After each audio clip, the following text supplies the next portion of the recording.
Hello વિદ્યાર્થી મિત્રો, ફરીવાર મળીએ છીએ આપણે જેડી ફિઝિક્સ યુટ્યુબ ચેનલની અંદર ચેપ્ટર નંબર 12 પરમાણુ સાથે, અને એમાં થોડીક પ્રસ્તાવના અને જે સોમસનના મોડેલની વાત આપણે કરેલી હતી. ત્યારબાદ મિત્રો આજે આપણે ચર્ચા કરવા જઈ રહ્યા છીએ તેના એકમેવ હોનહાર સ્ટુડન્ટ રુથરફર્ડ વિશે. જે થોમ્સનના મોડેલની અમુક મર્યાદા હતી, એ મર્યાદા નિવારવા માટે એ મોડેલને આગળ પ્રોસેસ કરે છે રુથરફર્ડ નામના વૈજ્ઞાનિક. તો રુથરફર્ડ શું કરતો હતો પ્રેક્ટિકલની અંદર એ જોઈએ. સૌપ્રથમ પહેલાં એને રેડિયોએક્ટિવ તત્વ લીધું. ધારો કે આપણે બિસ્મથ લઈ લઈએ. બિસ્મથ છે મિત્રો એક રેડિયોએક્ટિવ તત્વ છે. તો ધારો કે આ છે બિસ્મથ, જેને BI વડે દર્શાવી, જેમાંથી આલ્ફા કણો શું થાય છે? ઉત્સર્જિત થાય છે. શું થાય છે? ઉત્સર્જિત થાય છે. આમાંથી આલ્ફા કણો જે ઉત્સર્જિત થાય છે મિત્રો, ધારો કે આપણે અલગ અલગ દિશામાં આલ્ફા કણોને શું કરીશું? ઉત્સર્જિત કરીશું. શું છે? આલ્ફા કણો આ ઉત્સર્જિત થાય છે અને તેને એક નાનકડી સ્લીટમાંથી પસાર થવામાં આવે છે. ધારો કે આ છે નાનકડી સ્લીટ. સ્લીટ એટલે કે ખાલી જગ્યા. એને આમાંથી શું કરવામાં આવે? પસાર કરવામાં આવે છે. અને સામે એક ફોટોગ્રાફિક પ્લેટ રાખેલી હોય છે, એટલે કે પડદો રાખેલો હોય. દેશી ભાષામાં વાત કરીએ તો આ શું છે? પડદો. તો આપણને ખબર છે આજુબાજુ શું હોય? હવાના કણો હોય. યસ, આજુબાજુ શું હશે? હવાના કણો. તો અહીંયાથી નીકળેલા આલ્ફા કણો એ હવાના કણો સાથે અથડામણ અનુભવે અને પોતાની દિશા શું કરે છે? બદલાવે છે. અહીંયાથી નીકળેલા આલ્ફા કણો એ હવાના કણો સાથે પ્રકિરણ અનુભવ, અથડામણ એટલે કોણ ટાઈપ શું છે? પ્રકિરણ અનુભવીને અલગ અલગ દિશામાં, ધારો કે આ કણ આની સાથે અથડાય તો અહીંથી અલગ અલગ દિશામાં શું થાય છે? અલગ અલગ ખૂણે તેનું શું થાય છે? પ્રકિરણ થાય છે. આ શું થાય છે? અલગ અલગ ખૂણે પ્રકિરણ થાય છે. તો રુથરફર્ડ નોંધે છે કે અહીંયા હવાના કણો એ આપણા માટે અવરોધ તરીકે કામ કરી શકે છે. પણ જો આખી રચના શૂન્યાવકાશી ચેમ્બરમાં રાખવામાં આવે, આખી રચના શું છે? શૂન્યાવકાશિત ચેમ્બર. તો અહીંયા જે ભાત તમને અલગ અલગ મળતી હતી એ ભાત તમને અહીંયા સ્પષ્ટપણે જોવા મળશે. ક્લિયર? એટલે કે આખી શૂન્યાવકાશિત કરવામાં આવે તો હવાના કણો અવરોધ તરીકે કામ નહીં કરે, અને અહીંયા આપણે અલગ અલગ દિશામાં વ્યવસ્થિત ભાત આપણે પડદા ઉપર મેળવી શકીએ, એટલે કે ફોટોગ્રાફિક પ્લેટ ઉપર મેળવી શકીએ છીએ. આના ઉપરથી એવા નિર્ણય ઉપર આવ્યો કે અહીંયા હવાના કણો દ્વારા આલ્ફા કણનું શું થાય છે? પ્રકિરણન થાય છે. પછી તેણે શું કર્યું મિત્રો? વિચારજો. તેણે તેના ખાસ સ્ટુડન્ટ્સ ગાઈગર અને માસ્ટરને એક પ્રયોગ કરવાનું સૂચવ્યું કે આલ્ફા કણોને તમારે સોનાના વરખ ઉપર તમે આપાત કરો અને અલગ અલગ ખૂણે પ્રકિરણ પામતા આલ્ફા કણોની સંખ્યા નોંધો. તો ગાઈગર અને માસ્ટરનો પ્રયોગ, જે ખરેખર રુથરફર્ડના પ્રયોગ તરીકે ઓળખવામાં આવે છે, તેની રેખાકૃતિ કંઈક આવી હોય છે, તેની એરેન્જમેન્ટ કંઈક આવી હોય છે. સૌપ્રથમ અહીંયા એક આલ્ફા કણનો સ્ત્રોત બિસ્મથ રાખવામાં આવે છે. અમુક શોર્ટ પોઈન્ટ આપણે નોંધતા જઈએ છીએ મિત્રો. 83 નંબરનું તત્વ છે બિસ્મથ, જે શું કરે છે? આલ્ફા કણો ઉત્સર્જિત કરે છે, જે નિયર અબાઉટ લગભગ 5.5 મેગા ઇલેક્ટ્રોન વોલ્ટ જેટલી ઉર્જા ધરાવે છે. કેટલી ઉર્જા ધરાવે છે મિત્રો? 5.5 મેગા ઇલેક્ટ્રોન વોલ્ટ જેટલી શું ધરાવે છે? ગતિ ઉર્જા ધરાવે છે. એટલે જ્યારે આલ્ફા કણો બહાર નીકળે છે બિસ્મથમાંથી, ત્યારે તેની પાસે ઉર્જા કેટલી હોય છે? 5.5 મેગા ઇલેક્ટ્રોન વોલ્ટ જેટલી હોય છે. આ ઉત્સર્જિતતા આલ્ફા કણો એ અલગ અલગ દિશામાં હોય છે. એના માટે શીશાના બ્લોક દ્વારા વચ્ચેના નાનકડી એવી જગ્યા રાખીને આ અલગ અલગ દિશામાંના કિરણોને, આલ્ફા કણોને કોઈ એક બીમ બનાવવા માટે એરેન્જમેન્ટ કરવામાં આવે છે. તો અહીંયા એક નાનકડી પાતળી કિરણાવલી બનાવી શકાય, બીમ બને એ રીતે જાડા બ્લોક્સને, અહીંયા શીશાના બ્લોક્સને આપણે એરેન્જમેન્ટમાં રાખેલા છે, જેથી ડાયરેક્ટલી એટલી જ ઉર્જા સાથે આલ્ફા કણોની કિરણાવલી આખી લાઇનમાં, કિરણાવલી એટલે શું થયું મિત્રો? આખી લાઇનમાં એ ક્યાં આપાત થાય? સોનાના વરખ ઉપર. અહીંયા જે સોનાનું વરખ રાખેલું છે મિત્રો, એ એકદમ પતલું છે, યાદ રાખજો, જેની જાડાઈ નિયર અબાઉટ 2.1 × 10⁻7 મીટર જેટલી છે. કેટલી છે? 2.1 × 10⁻7 મીટર. ખૂબ જ નાની છે. અને અહીંયાથી આપણને બે ક્વેશ્ચન ઉદ્ભવવો જોઈએ કે સોનાનું જ વરખ શું કામ અને પતલું શું કામ? તો મિત્રો વિચારો, જનરલી તમને સોનાના વરખ અને ચાંદીના વરખ બનાવવા ઇઝી છે, સોનાનું વરખ અને ચાંદીના વરખ બનાવવા કેવા છે? ઇઝી છે. ઘણી જગ્યાએ મીઠાઈઓમાં તમે ચાંદીના વરખ હોય એવું જોઈ શકો છો તમે. અને પતલું શું કામ? તો કે સોનું જે છે એ ભારે પરમાણુ જો સમજો મિત્રો. ધારો કે આને આપણે ઝૂમ કરીને જોઈએ છીએ, આ વરખને આપણે ઝૂમ કરીને જોઈએ છીએ, આ ઝૂમિંગ કરેલું છે એનું. તો સોનાનો લગભગ એક હરોળની અંદર, એક લાઇનની અંદર માત્ર એક જ પરમાણુનો સમાવેશ થઈ શકે, લગભગ તેના એક જ પરમાણુનો સમાવેશ થઈ શકે એ રીતે આપણે પતલું બનાવીએ છીએ કે જેથી અહીંયાથી આપાત થતો આલ્ફા કણ એ લગભગ લાઇનમાં તેની રેખા ઉપરના એક જ સોનાના પરમાણુ સાથે આંતરક્રિયા કરી શકે. એટલે કે એક જ સોનાના પરમાણુ સાથે અથડામણ કરી શકે અને તેને અનુરૂપ અલગ અલગ ખૂણે પ્રકીર્ણન પામી શકે. એટલા માટે આપણે સોનાનું વરખ ખૂબ જ પતલું અને સોનું ભારે હોવાથી આપણે સિલેક્ટ કરીએ છીએ. ક્લિયર મિત્રો? સોનાનો પરમાણુ દળાંક લગભગ તમને ખબર છે 200 ઉપર છે, 250ની નિયર અબાઉટ છે અને 79 નંબરનું તત્વ છે જે ખૂબ જ ભારે તત્વ કહેવાય. એટલા માટે આપણે સોનું મોટો પરમાણુ બને એ રીતે આપણે સોનું સિલેક્ટ કરેલું છે. ત્યારબાદ મિત્રો એક રેણ આવેલી અહીંયા એક સિન્ટિલેશન સ્ક્રીન આખી કવર કરેલી અહીંયા સુધી હોય મિત્રો, અહીંયા સુધી પણ આપણે આખી નથી દોરેલી, આખી સેન્ટિલેશન સ્ક્રીન હોય. એટલે કે વન ટાઈપ ઓફ એક પડદો જ થયો પાછો. અહીંયા શું થયો મિત્રો? વન ટાઈપ ઓફ પડદો, પણ જે ઝિંક સલ્ફાઇડમાંથી બનાવવામાં આવે છે. શેમાંથી? ઝિંક સલ્ફાઇડમાંથી. હવે આવું કરવાથી કારણ શું થાય કે જો અહીંયા આલ્ફા કણ ધારો કે પકડ દઈને અહીંયા ભટકાણો, સ્ક્રીન ઉપર આપાત થયો, અહીંયા એક નાનકડું એવું પ્રકાશિત ટપકું થાય. આ જગ્યા આપાત થયો તો આ જગ્યા પ્રકાશિત ટપકું થાય. મિત્રો તમારે જૂના ટીવી આવતા ખબર હોય તો, LCD LED નહીં, ડબ્બા જેવા મોટા જૂના ટીવી હતા યાદ ખબર હોય તો, એમાં આગળની સ્ક્રીન છે ને, આગળની સ્ક્રીનમાં વળાંકવાળી હોય, જોઈ છે તમે વળાંકવાળી? યસ. તો વળાંકવાળી સ્ક્રીનને જ આપણે સેન્ટિલેશન સ્ક્રીન કહી શકીએ છીએ. જેનો પ્યોર ગુજરાતી તો આપણે નથી કરતા, પણ એક પ્રકારનો પડદો જ થશે. એ સેન્ટિલેશન સ્ક્રીન ઉપર શું થાય કે એના ઉપર જો કોઈ વિદ્યુતભાર આપાત કરવામાં આવે તો વિદ્યુતભાર દ્વારા અહીંયા એક પ્રકાશિત ટપકું જોવા મળે છે. તો એ જ ડબ્બા જેવા ટીવીમાં પાછળ નાનકડી એવી પિક્ચર ટ્યુબ આવતી. એ પિક્ચર ટ્યુબ શું કરતી હતી? તમારા વિદ્યુતના સિગ્નલો આવે એને અનુરૂપ વિદ્યુતભાર સેન્ટિલેશન સ્ક્રીન ઉપર આપાત કરે, એટલે તમને અલગ અલગ કલરની પિક્ચર સ્ક્રીન તમને જોવા મળે છે. તો અહીંયા એવું જ છે. અહીંયા આલ્ફા કણો અલગ અલગ દિશામાં પ્રક્રિયિત થતા હોય છે અને કઈ દિશામાં કેટલા ખૂણે આલ્ફા કણો પ્રક્રિયિત પામ્યા તે નોંધવા માટે આપણે ડિટેક્ટર, જે આખી સ્ક્રીનમાં કોઈ પણ જગ્યાએ ફરી શકે છે એવું એક ડિટેક્ટર ગોઠવવામાં આવેલું હોય છે. જે શું કરે મિત્રો? એનું કામ માત્ર શું છે? આલ્ફા કણોને ડિટેક્ટ કરવાનું. એટલે કે ધારો કે અહીંયા હાલમાં કેટલો ખૂણો બને છે? થીટા. ક્લિયર? જેમ જેમ આ બાજુ આવતો જાય એમ થીટા વધતો રહે. અહીંયા સ્ક્રીન આવી જશે, ડિટેક્ટર આવી જશે તો અહીંયા ડિટેક્ટર થીટા 90 થશે. જો આ બાજુ આવી જશે તો થીટા 90 કરતાં મોટો થશે. જો આ બાજુ આવશે થીટા 90 કરતાં નાનો થશે. જો ડિટેક્ટર અહીંયા ગોઠવાય તો થીટા લગભગ કેવો થશે? 0 થશે. તો આ રીતે ડિટેક્ટર હલનચલન કરી શકે એ રીતે સેન્ટિલેશન સ્ક્રીન ફરતે ગોઠવવામાં આવે છે. તો આ થઈ મિત્રો એની એરેન્જમેન્ટ. હવે ખરેખર થાય છે શું એ સમજીએ.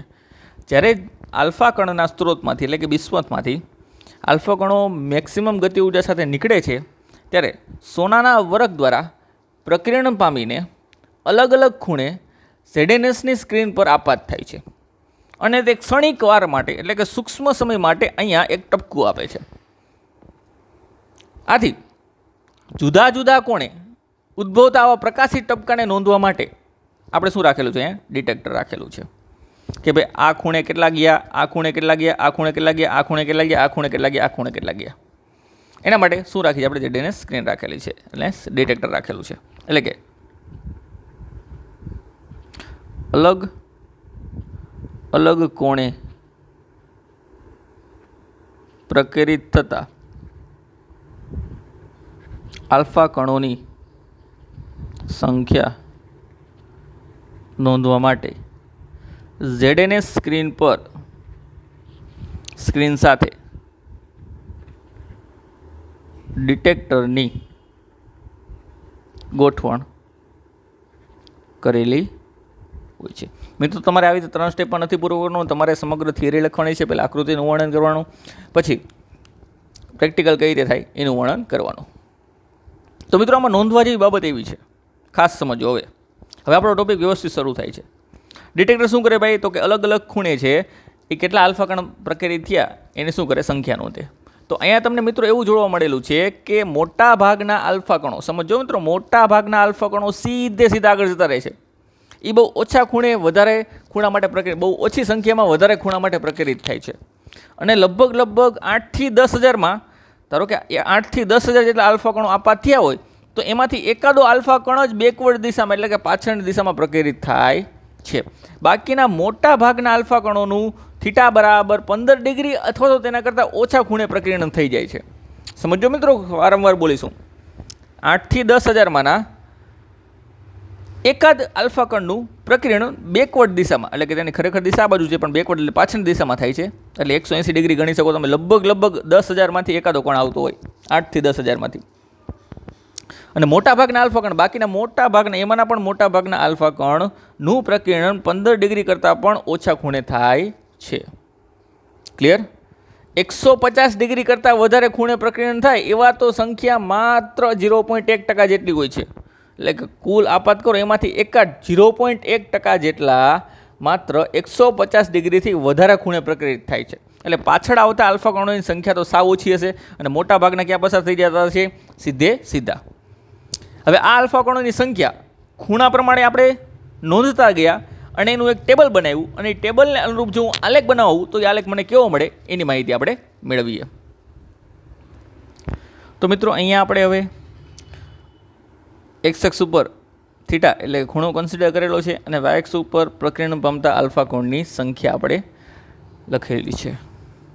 તો અલગ અલગ ખૂણે મને જે રીડિંગ મળેલા છે એને અનુરૂપ હું આલેખ ઉપર ટપકા દર્શાવતો ગયો છું. આ બધા ટપકા છે મિત્રો, આ બધા શું છે? ટપકા છે. અને ટપકાને જોડતા મને આલેખ કેવો મળે છે? આવો મળે છે. એટલે કે ખૂણો જો વધારવામાં આવે તો પ્રકીર્ણિત પામતા આલ્ફા કણોની સંખ્યા કેવી છે? ઓછી છે. ક્લિયર મિત્રો? આ ખાસ સમજો, જો ખૂણો વધારવામાં આવે તો આલ્ફા કણોની પ્રકીર્ણિત પામતા આલ્ફા કણોની સંખ્યા કેવી છે? ઓછી છે. તો અમુક સેન્ટેન્સ જે આપણે બોલ્યા એ ફરીવાર લખીએ મિત્રો. આગળ કેટલાના ખૂણે કેટલા આલ્ફા કણો પ્રકીર્ણિત થાય છે? ક્લિયર? તો ફર્સ્ટ સેન્ટેન્સ લખીએ. મોટા ભાગના આલ્ફા કણો નું પ્રકીર્ણન 15 ડિગ્રી કે તેથી ઓછા મૂલ્યના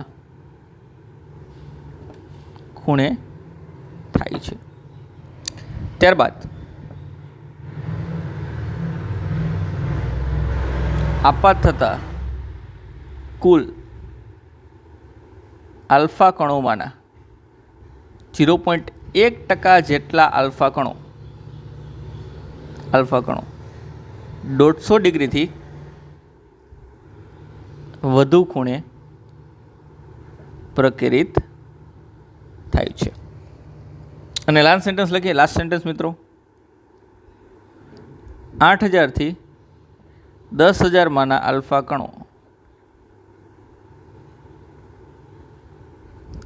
કણોમાંથી લગભગ એક આલ્ફા કણ 180 ડિગ્રી એ પ્રકીર્ણિત થાય છે. એટલે કે ખૂબ જ ઓછા આલ્ફા કણો જે છે મિત્રો એ પાછા આવતા હશે. એટલે મોટા ભાગના આલ્ફા કણો જે છે એ ક્યાં નીકળી જતા હશે? આરપાર નીકળી જતા હશે. એટલે કે સોનાના પરમાણુમાંથી આસપાસ આરપાર નીકળી જતા હશે. તો આના ઉપરથી રુથરફોર્ડ અમુક તારણ ઉપર આવ્યો અને આખા પ્રયોગની સમજૂતી એને તારણ સ્વરૂપે દર્શાવેલી છે, જેને આપણે રુથરફોર્ડની સમજૂતી તરીકે ઓળખીએ છીએ.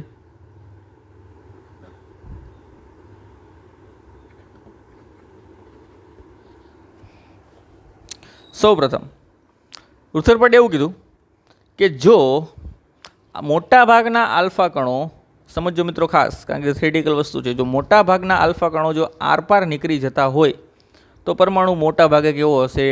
પોલો હશે. તો ફર્સ્ટ સેન્ટેન્સ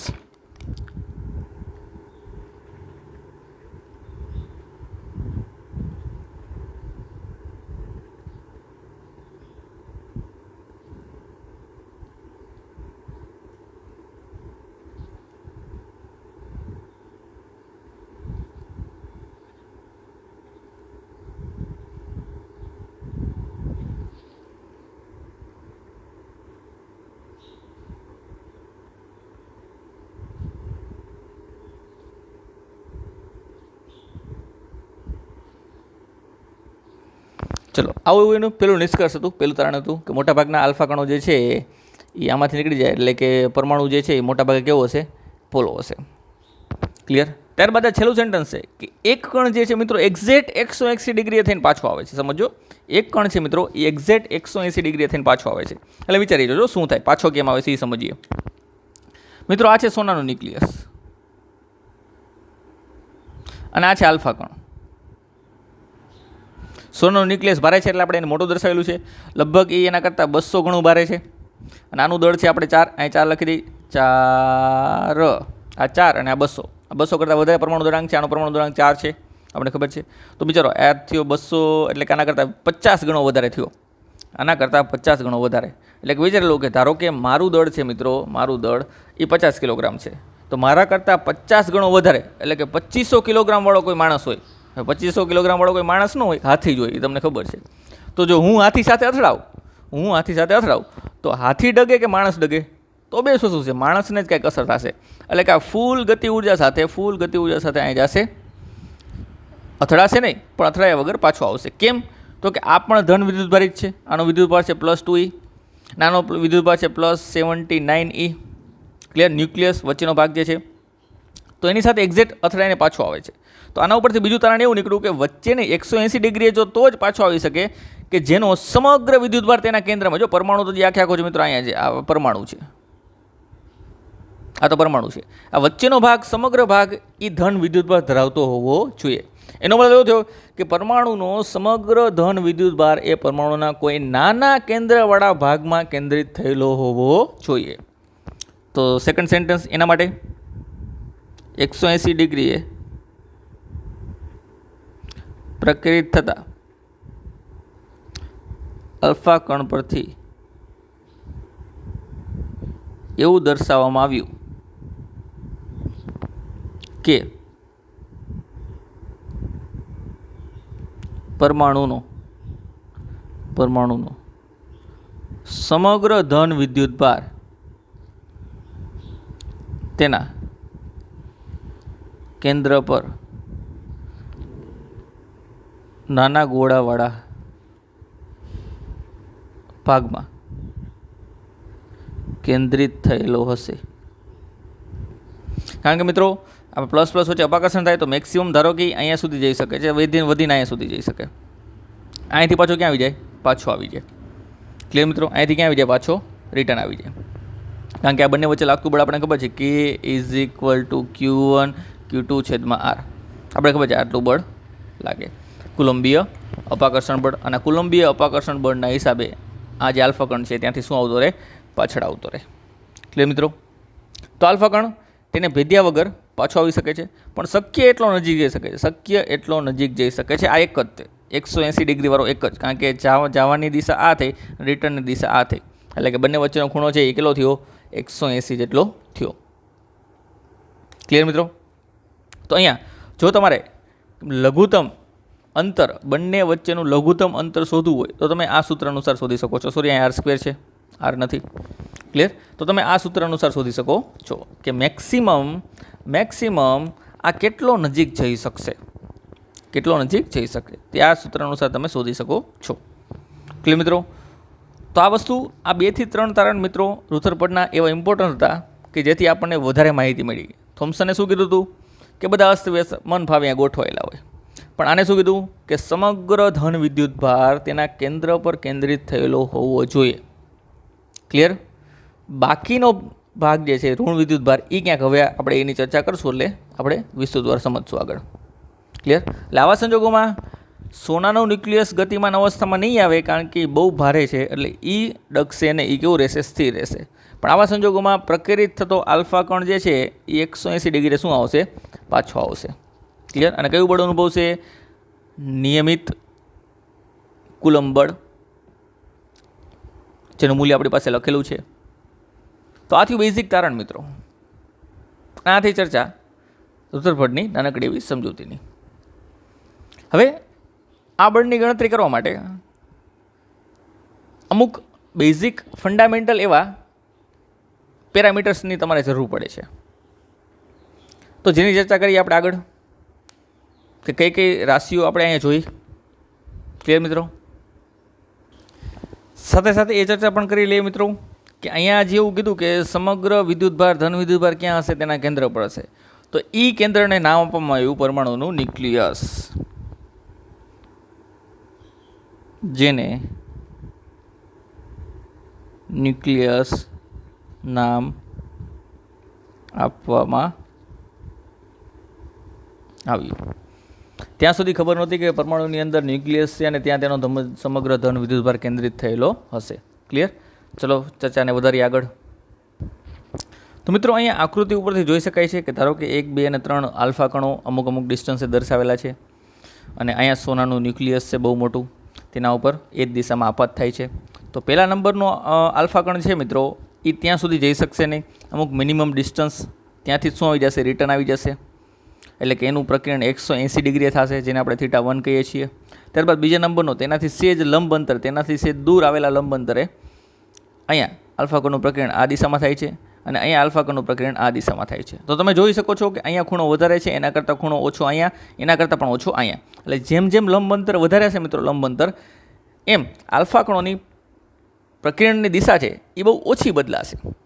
કે મિત્રો, અને આ લંબ અંતરને શું કહેવાય છે મિત્રો? ઇમ્પેક્ટ પેરામીટર કહેવાય છે. શું કહેવાય છે? Impact parameter. તો સૌપ્રથમ એટલે કે બી વડે દર્શાવેલું છે, આપણે એની માહિતી મેળવીએ.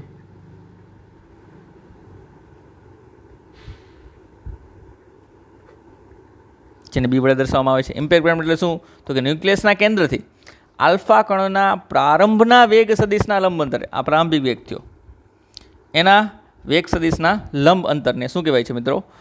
ઇમ્પેક્ટ પેરામીટર કહેવાય છે. તો વ્યાખ્યા સ્વરૂપમાં લખીએ. ન્યુક્લિયસના કેન્દ્રથી આલ્ફા કણના પ્રારંભના વેગ સદિશના લંબ અંતરને ઇમ્પેક્ટ પેરામીટર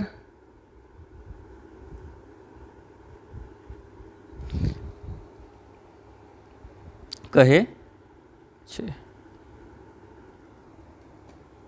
ક્લિયર?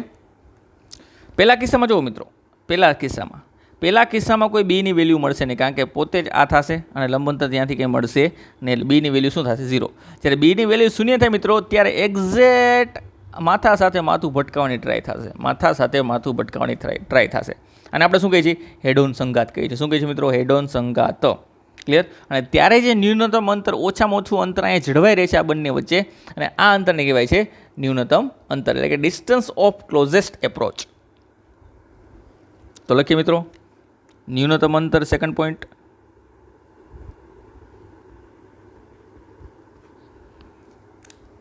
બી બરાબર 0 માટે, એટલે કે હેડ ઓન સંઘાતના કિસ્સા માટે આલ્ફા કણના